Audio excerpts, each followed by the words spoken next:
Welcome. I'm Miriam Knight, the publisher of New Consciousness Review, a digital magazine and website at ncreview.com. On NCR, we review the top books and films having an impact on global awakening. And on this show, we celebrate consciousness in action and explore the many and varied paths to awakening. Our guest today is SENECA JANKEL. He's a 21st century shaman who has helped over 50,000 individuals, hundreds of world-class organizations like Microsoft, Disney, and Nike, a number of national governments, and millions of TV viewers across the globe to switch on, unleash their creativity, and break through real challenges to thrive. He has a triple first-class degree from Cambridge University in medicine and philosophy, and I think the third was psychology, and a successful career in advertising and tech entrepreneurship behind him.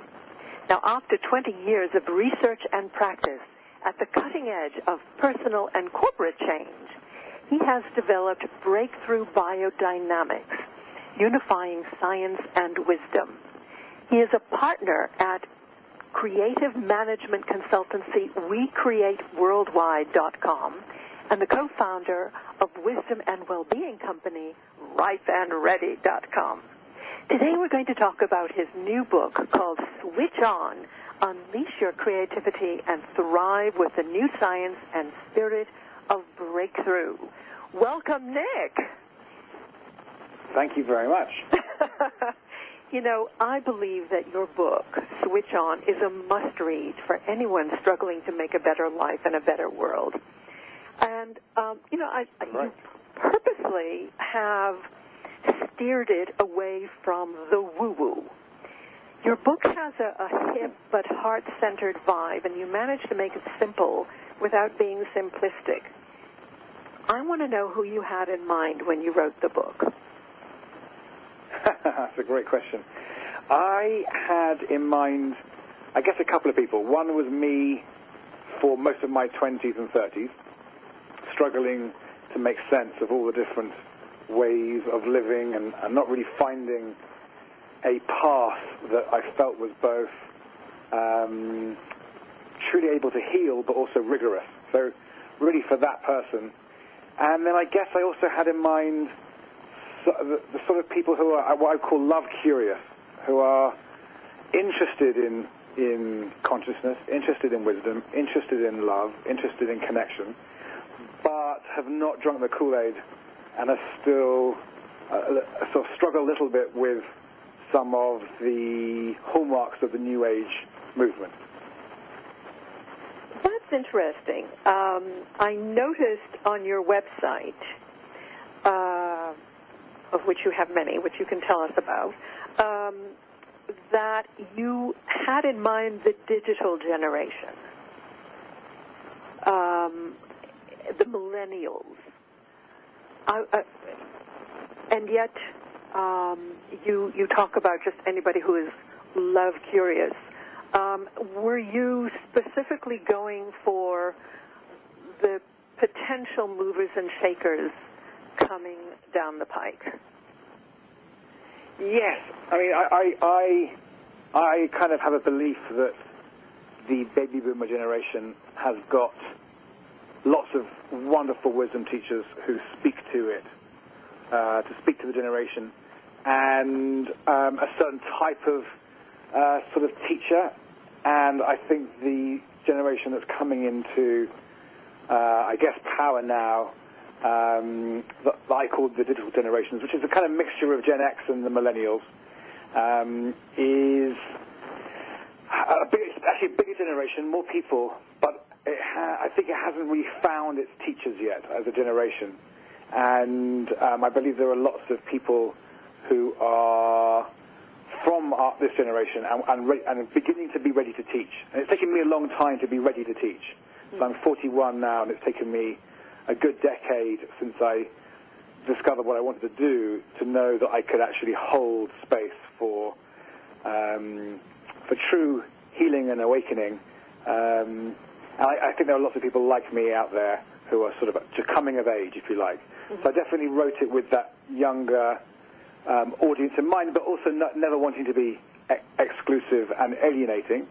But certainly it was a conscious choice to use language of my generation, not an older generation. Right, right. Now, some of the vibe that comes through, I think, is informed by your career in advertising. Now, with your education and prodigious intellectual ability, what on earth led you into advertising? Well, actually, you'd be surprised how many people with a great education and brilliant minds actually do end up in advertising. It's a kind of catch-all for people who are smart but don't know what they want to do, so they go into advertising for a bit.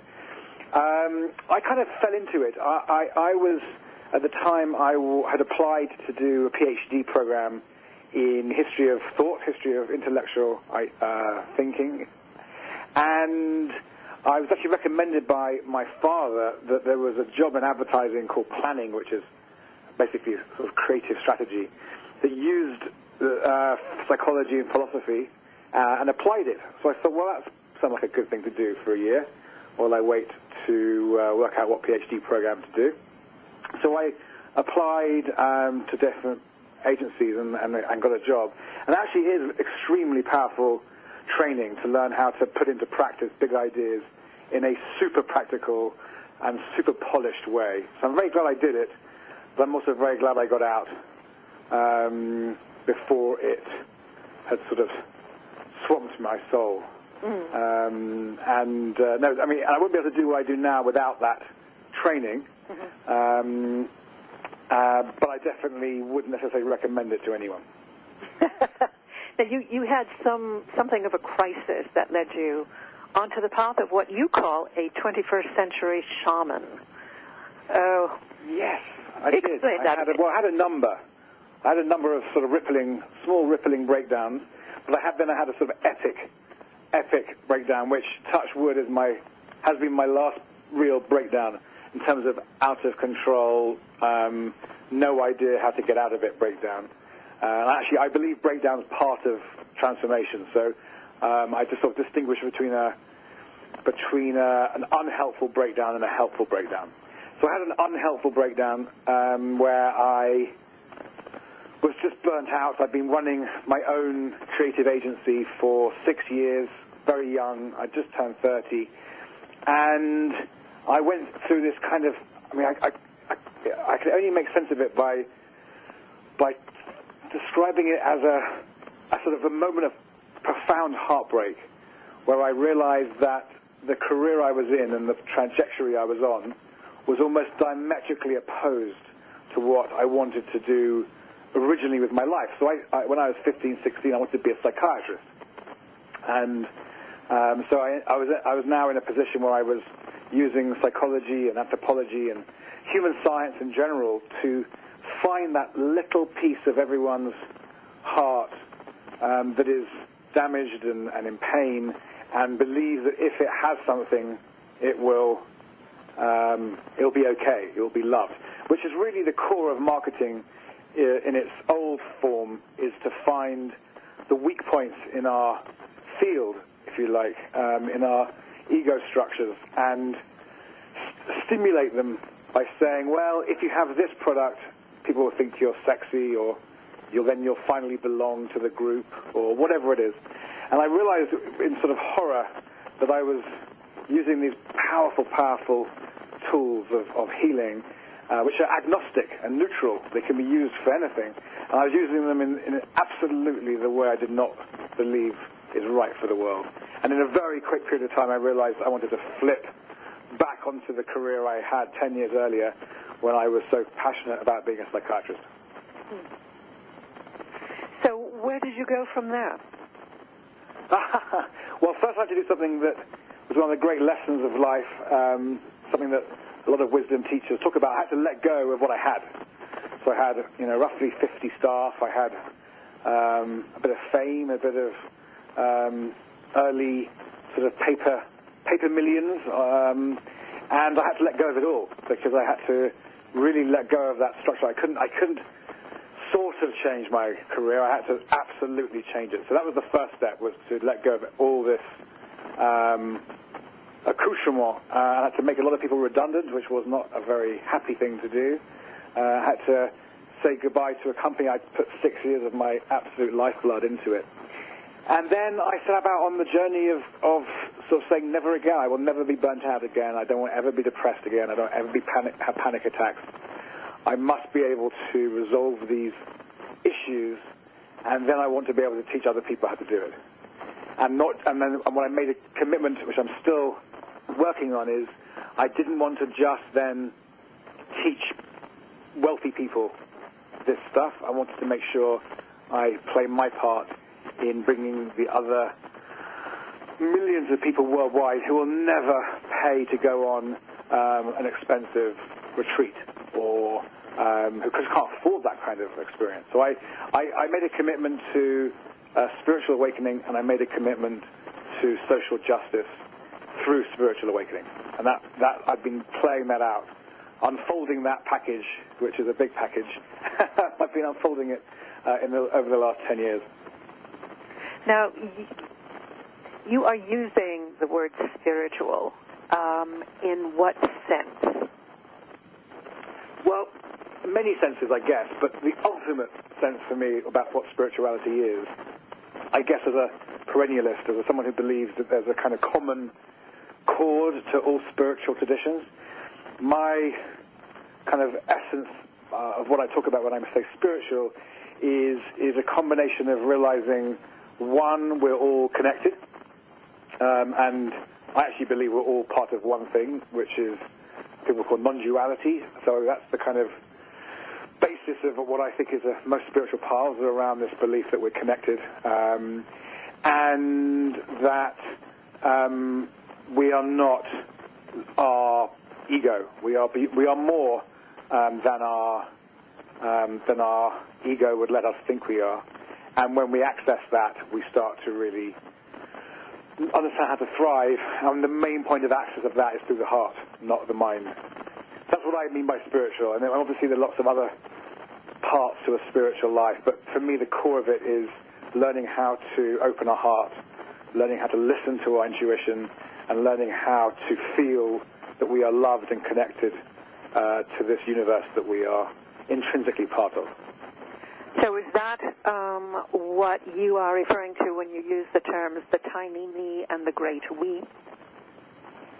Yes, that's sort of, one of the challenges of talking about these ideas is that they don't fit neatly onto the concepts we've been given by Western psychology and philosophy. So I've had to, when I teach, I have to try and give people an understanding of these ideas.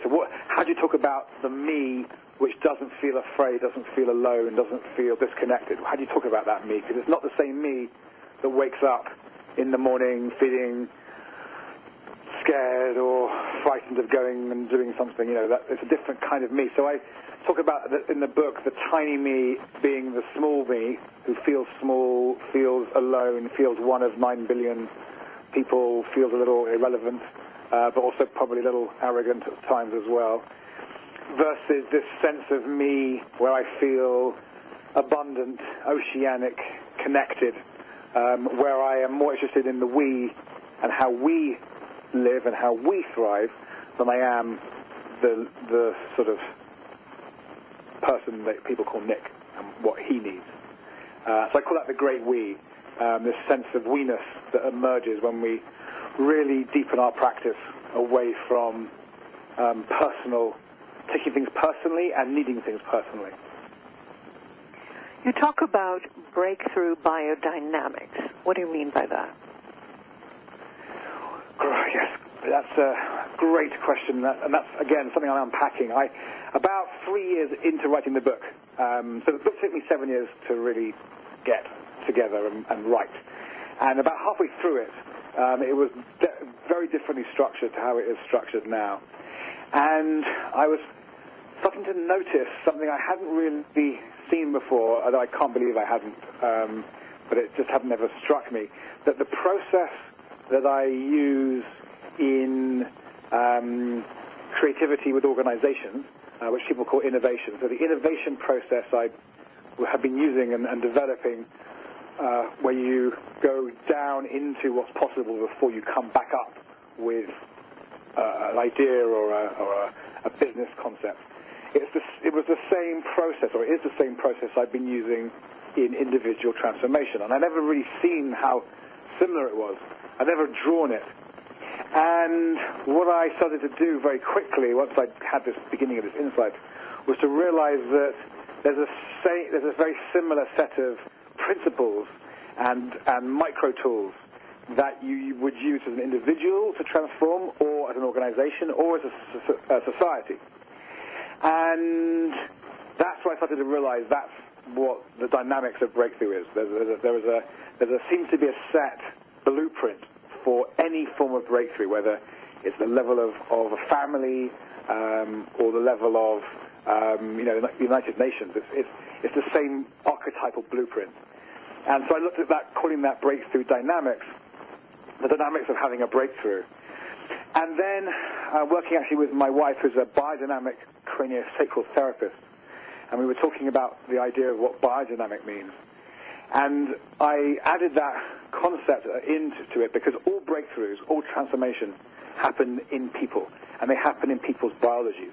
We are biological beings. We have cells and DNA and hormones and neurotransmitters.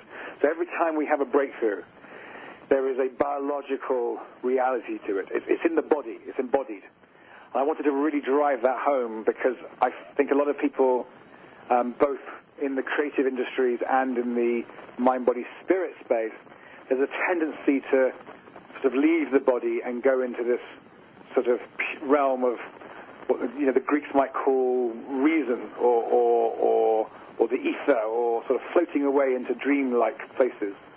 And I wanted to root this work that I do very much in the sensations, both positive and negative, though I wouldn't always use those words, that happen in our body, and that our body gives us the answers we need. We can listen to our body's wisdom because it wants breakthroughs to happen for us.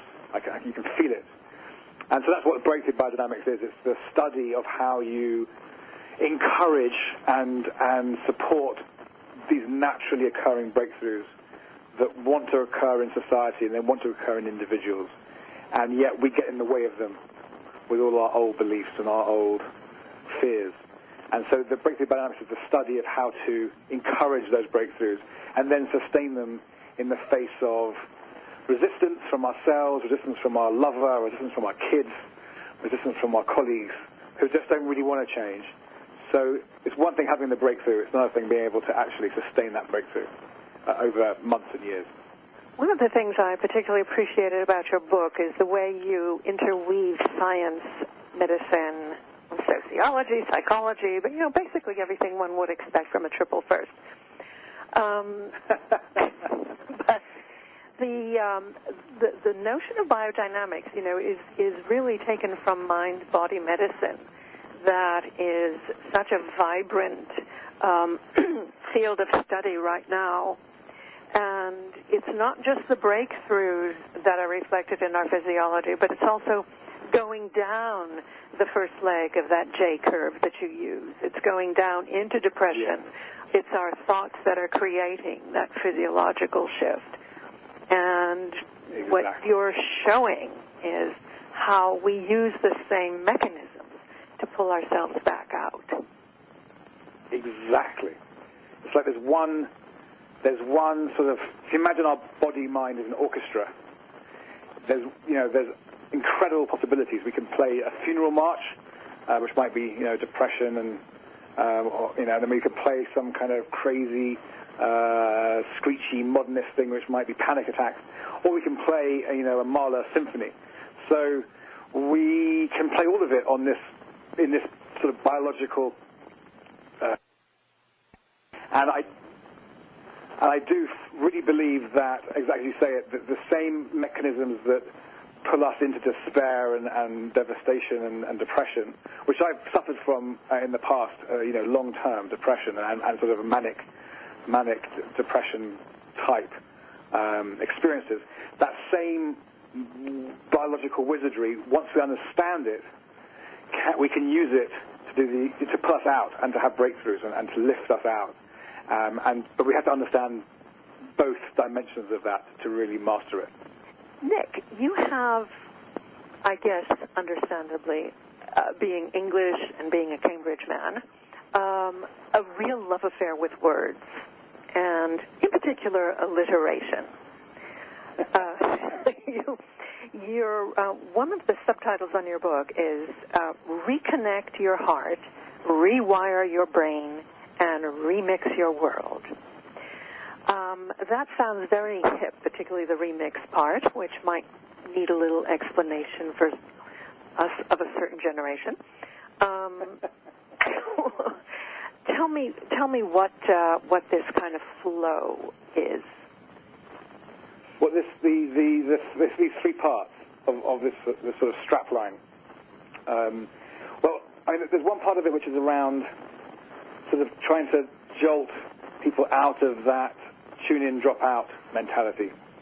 So rather than switch on and then drop out of life, my book is a kind of call to say switch on and get stuck into life, and particularly get stuck into playing a part in getting our communities back into some form of health, and our planet too, given the situation we're in.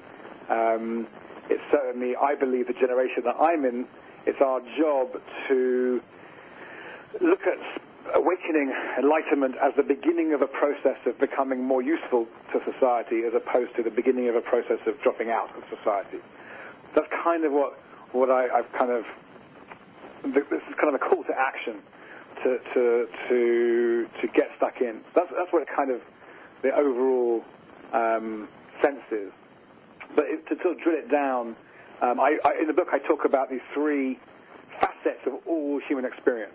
The behaviors, which are our habits and our actions, which I call the hands, what our hands are doing, what our legs are doing.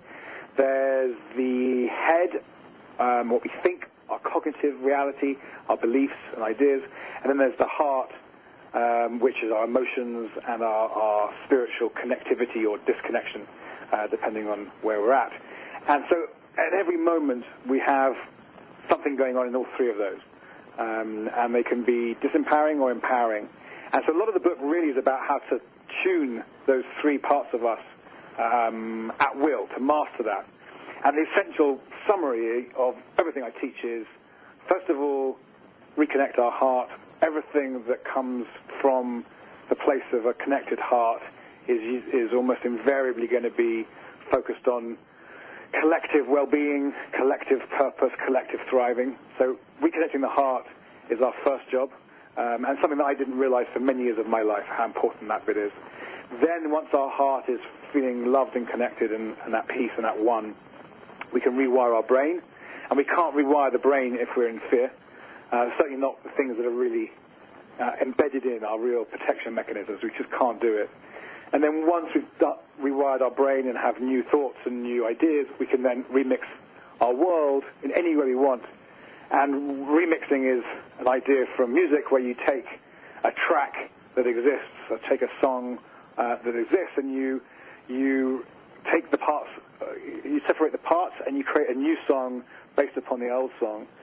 So we're not starting the world with a blank canvas. There's an existing world, existing businesses, existing family life. And what my invitation is to get ourselves switched on so that we can actually remix anything we like in our life and play a part in transforming it. You really do that so eloquently in the book. Do you think that the younger generation, which, as you so rightly say, is going to really have to shoulder the burden of pulling us back from the brink, do you feel that they are switching on, that they are realizing that they're part of a greater whole and sensing that need for service? Yes. Yes, but. Absolutely.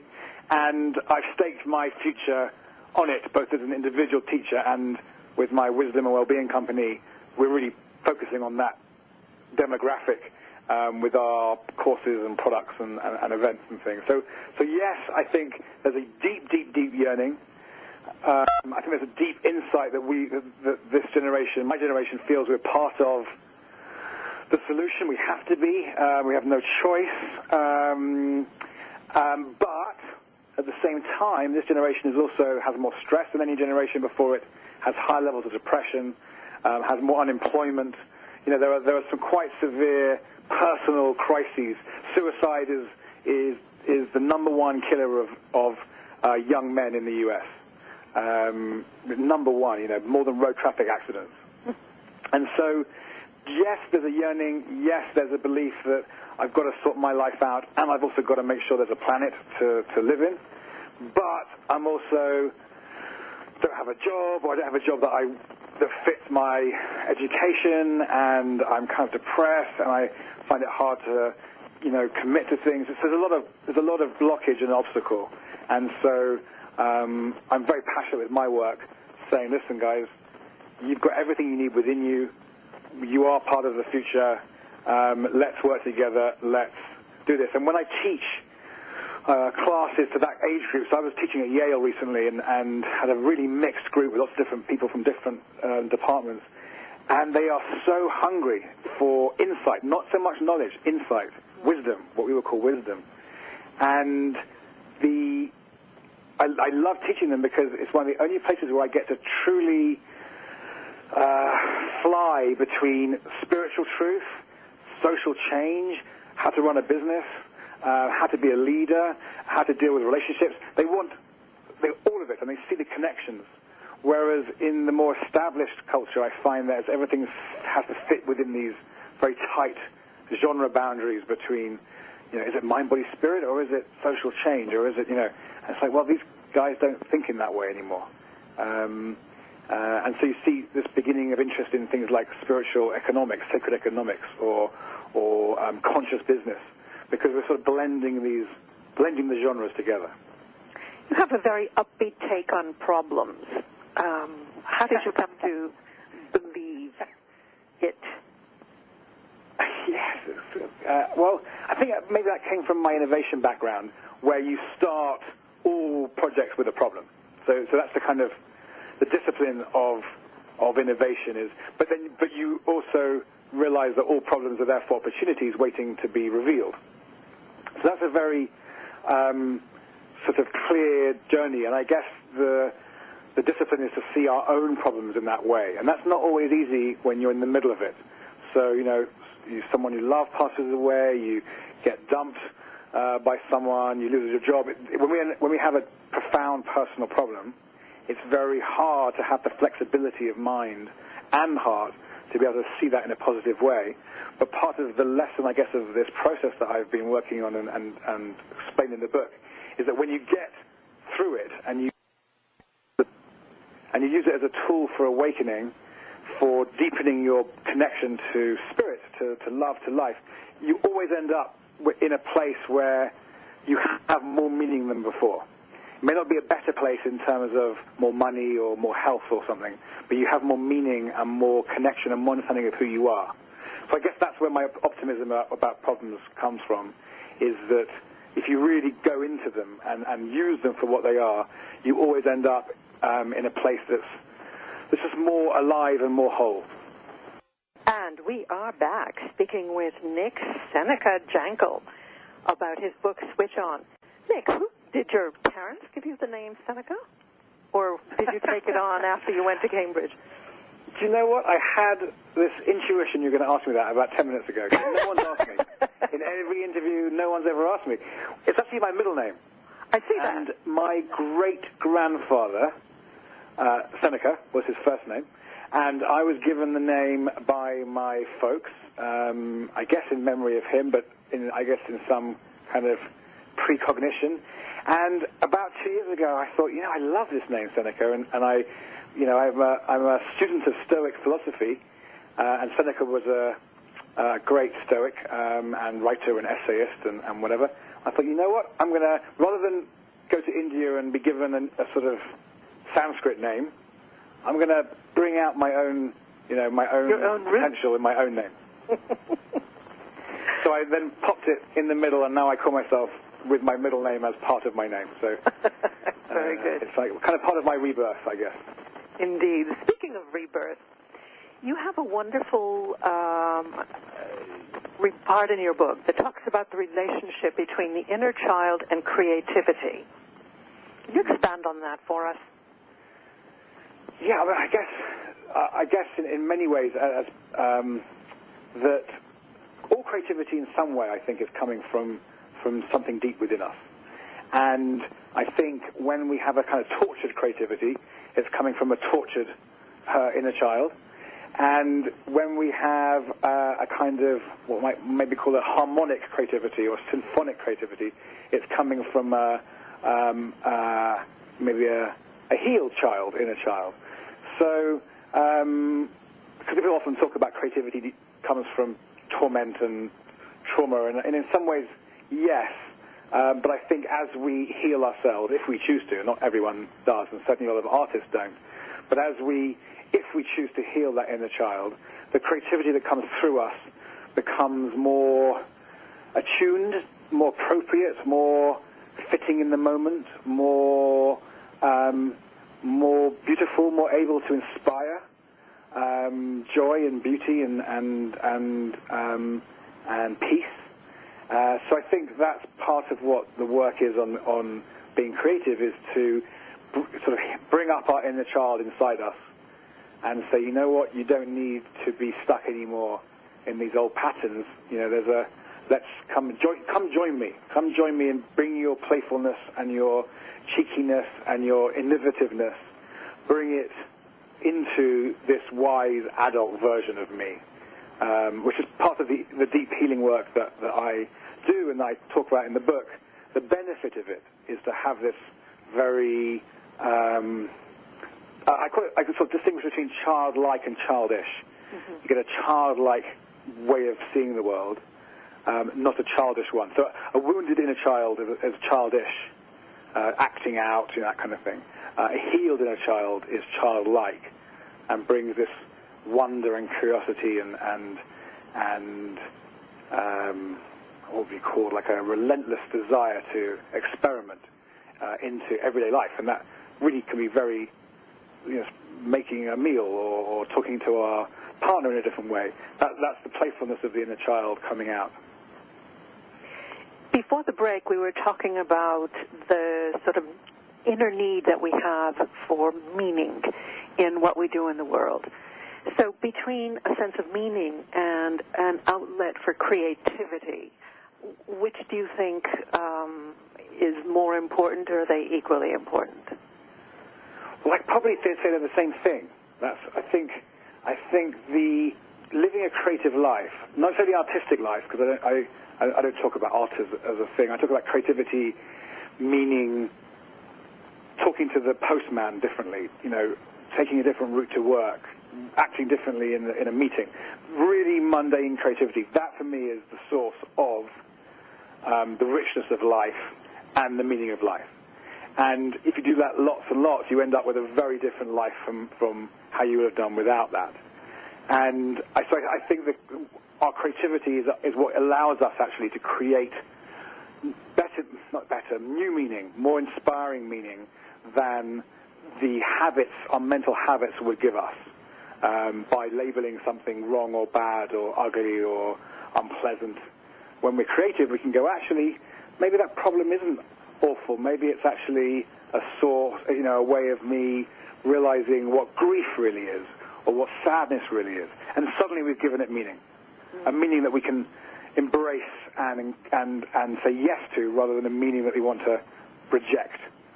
So part of the saying yes to life and the surrender to what is to have creativity with what something means to us. Well, that's more or less what you're referring to by switch on. You're yes, absolutely. Switching on the juices for the creative life, as opposed to dropping out or numbing yourself with mindless distraction, purchases, shopping, whatever. Absolutely. And speaking critically of my own sort of world, a lot of spiritual practice, as I know very well, can also be numbing in some way or disassociating. What people call spiritual bypass is, the seeking of the bliss experience as opposed to the daily hard work of dealing with our shadow, with the world's shadow.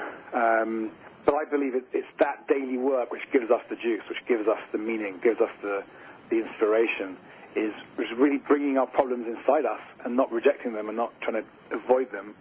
And actually, back to a biological metaphor, I use the word metabolize our problems. Take them inside us as a cell takes in its nutrients, and use the problems as the raw materials for our transformational breakthroughs.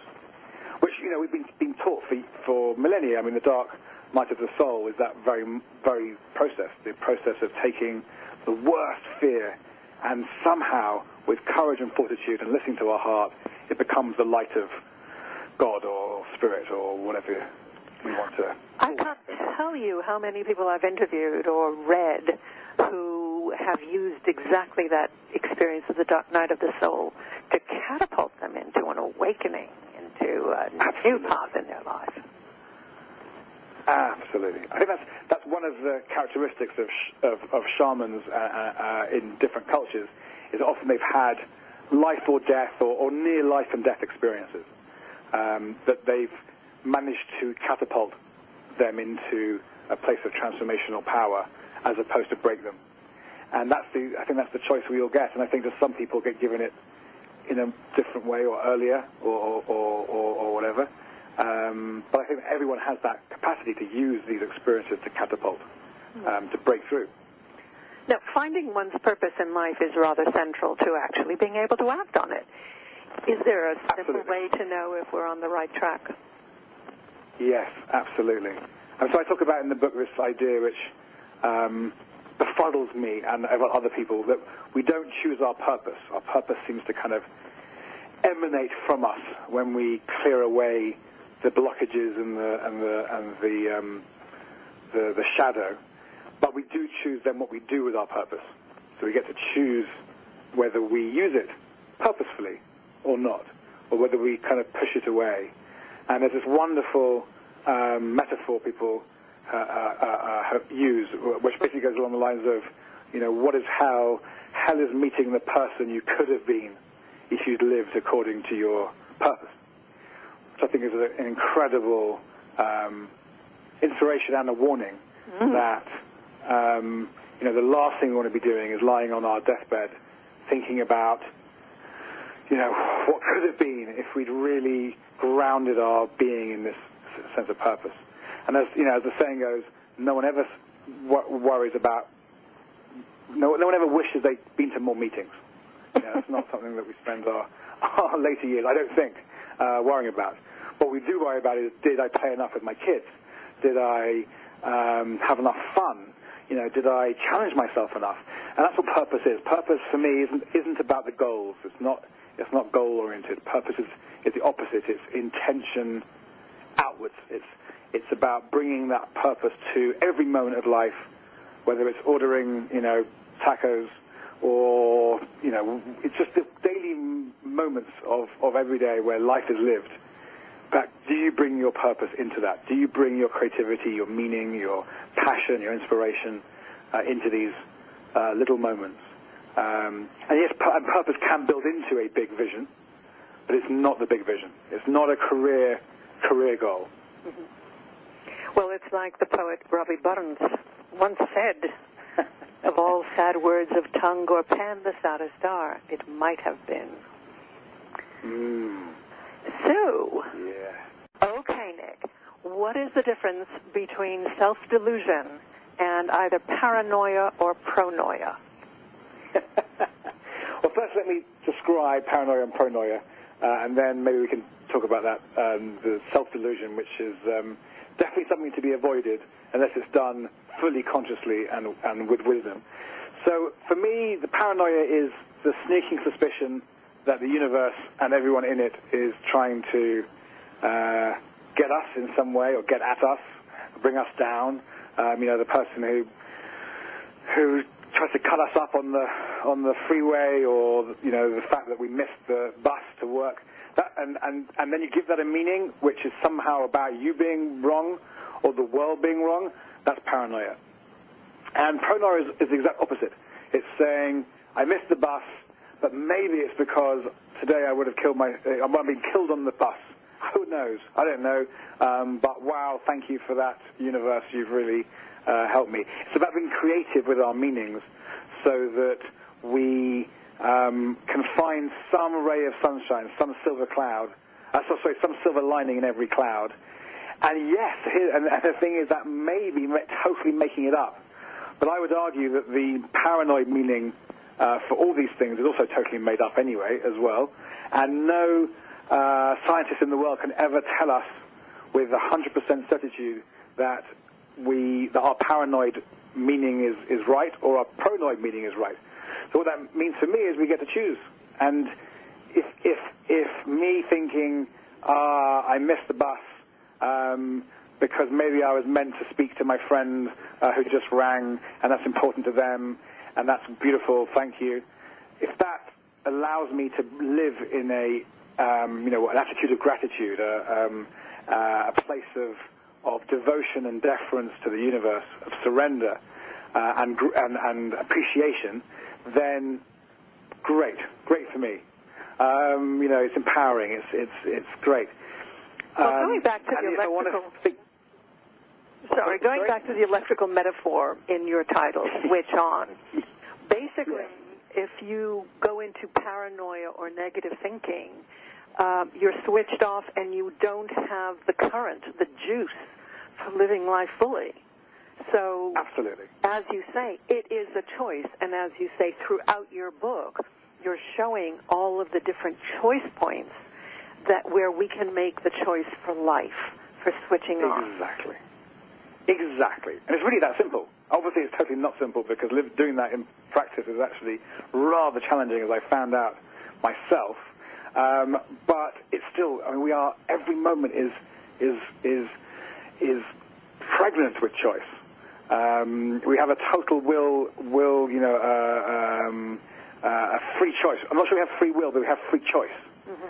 And in those moments of choice, we get to choose our meaning, our reactions, our frame of the world, and whether ultimately, as you say, whether we're connected and switched on and the juice is flowing, or whether we're shut down and we just use the same predictable responses to everything that we used 10, 15, 20 years ago. So switch on, damn it. Right. Nick, tell us about the two websites where you have very interesting projects going. Yeah, so to make things simple, if people want to sort of discover more about my work, my personal website is just nickjankel.com, and that's a good launch pad to these other two projects. So one of them is a sort of ethical management consultancy. So I work with leaders of conscious businesses and organizations that are doing good in the world and use all these tools to help them. That's called We Create Worldwide, and that's my little consultancy. And then about 3 years ago, I set up this new project, which is birthing as we speak, called ripeandready.com, ripe as in avocados being ripe, and ready as in getting in action in the world, which is a kind of, I guess, a sort of Airbnb of wisdom and well-being, and trying to bring this new generation of teachers into the world and give them the support and the tools to collaborate and co-create amazing wisdom content, ideas, services, and events. Well, Nick, you are such an example of somebody walking your talk, and I know that the people on your Ripe and Ready site are all of that ilk. Are you optimistic for the future? It's a really good question. I am. I'm a kind of skeptical optimist. So I still approach everything with a kind of, okay, show me the juice. I'm not a Kool-Aid drinker, yet I kind of, I do fundamentally believe human beings have the potential for creativity and collaboration. I see it around me all the time. I believe we have the ingenuity that that is needed to break through the problems we face as a species. I think there's going to be lots of challenges along the way, and those of us who are not, I guess, switched on and ready for them are going to find it extremely challenging. I think we're not going to have the same kind of lifestyle that we've been used to, where we can fly somewhere every other weekend and all that. I think we're going to have to adjust our expectations of what's possible. But if we do that and surrender this sort of way of living, we can find a beautiful, harmonious way where we can all have what we need rather than what we want. You know, that's such an important point that I want to underline, that the future is going to be different, and we're going to be making it up as we go along. And the people who think that we can go back to the old days have been drinking the Kool-Aid. And the other thing is that we have to learn to share our resources, to dial back our desires, and to realize that the greater good, the peace that can come from giving everyone, you know, the basic necessities of life, and, you know, just the peace that can come in your own heart from knowing that you are not, you know, consuming at someone else's expense is just invaluable. So I really want to commend this book, Switch On, and the vision behind it to all our listeners. Nick, do you have a final message for our listeners? Which one? I guess a quick one. I've been thinking in my mind recently is anything that we can't let go of imprisons us, and that's my message for the day. Very good, very good. Well, I want to thank you so much for being with us, Nick. And I want to invite our listeners to join us next week when my guest will be Barbara Marks Hubbard, talking about the reissue of her book, Conscious Evolution, one of the great teachers. Until then, I invite you to visit New Consciousness Review on ncreview.com and leaf through our magazine. You can subscribe for free and never miss an issue. Well, that's our show for today. I want to thank you for joining us. I want to thank Nick Jankel. And remember, his book is Switch On. I do hope you'll tune in next week. Until then, I'm Miriam Knight for New Consciousness Review. Be good to yourself, do good in the world, and let your light shine.